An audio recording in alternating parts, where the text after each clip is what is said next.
Hello, my name's Andrew. This is NPC I've created for my class PNP4. It's a blocking spike, has a cylinder mesh renderer, which if I turn that back on, you can see it's a cylinder. Has a capsule collider, just so it can collide with the player. Has nav mesh agent, which is how it gets around. There's also a script that I'll be going over. Has a rigid body and default shader. So if I click the nav agent here and the control points, you can see that it wanders between these 3 points here. So if I open my script, this is a tutorial we learned in the other class using nav meshes for navigation, and I feel like working on my navigation and nav meshes, so I decided to use that.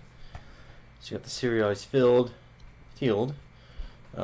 tells it to find the destination, travel to the new destination, and for a certain amount of time.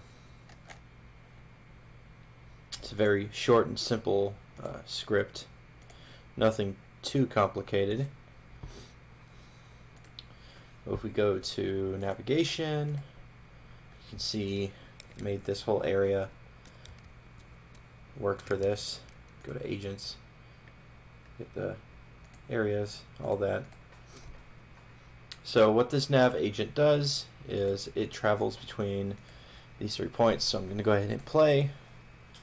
And the game screen is going to focus on our player controller, and this is the blocking spike.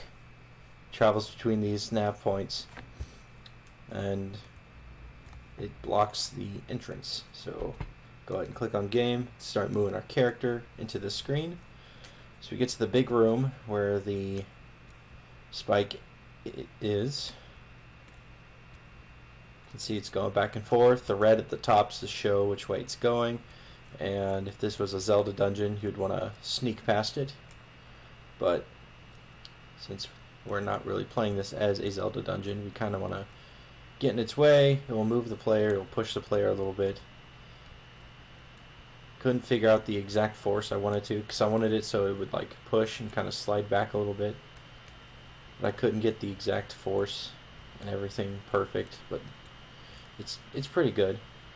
See, it pushes the player kind of out of the way and they have to wait.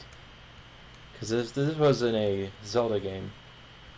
There are numerous enemies like this. Like there's the rolling spike, and the rolling spike you have to wait for it to move, get out of the way, and then you can proceed to the next area. So yeah, that's my blocking spike